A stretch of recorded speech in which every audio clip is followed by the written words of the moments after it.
Hello again. In this tutorial I'm going to teach you how to use the pen tool to make shapes and very specific selections in Photoshop. Now over my layer panel I have a layer that has our girl and a cool techno background.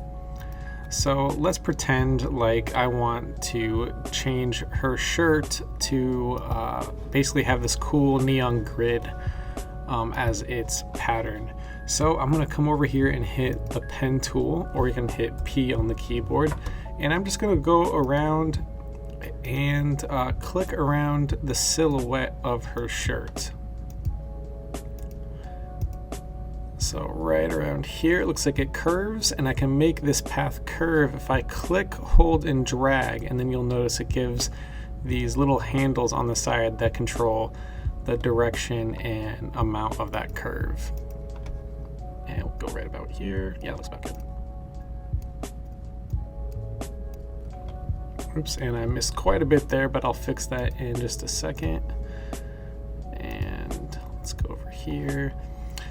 So when you are ready to close your path, you're going to hover the pen tool close to your first point, and then you'll see that little circle icon pop up next to the pen tool. That's kind of signifying that if you click here, the path is going to close. So I'll click there, and now we have our shape.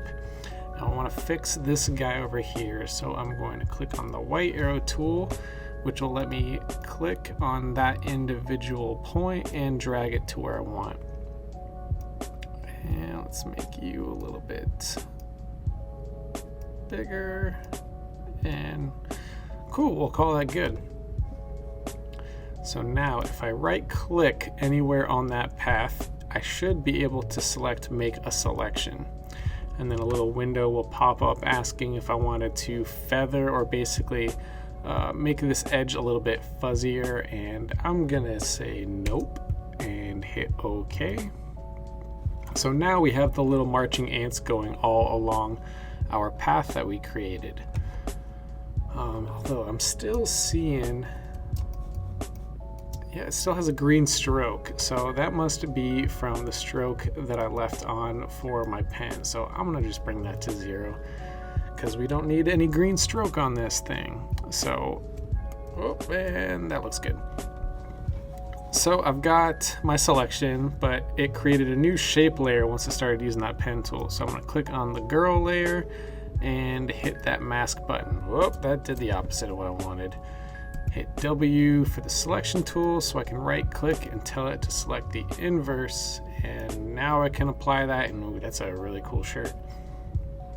So let's pretend like I wanted to do something crazy and put, I don't know, let's put a triangle, a neon triangle behind her.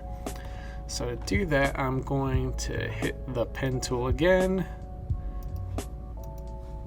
and let's just make a real quick triangle. And we are gonna bump up the stroke. That looks pretty cool. All right, so I'm gonna apply a mask to this real quick so that I can make it look like it's behind her.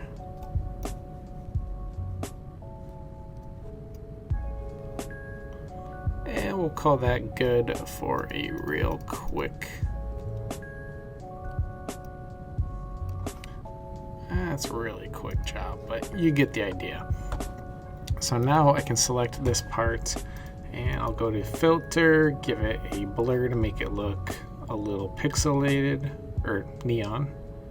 Where'd you go? There we go. And it's gonna ask if I wanna rasterize and convert it to a smart object. I'm gonna go with smart object for this one, and let's bring this up right about there. Hit OK, and cool.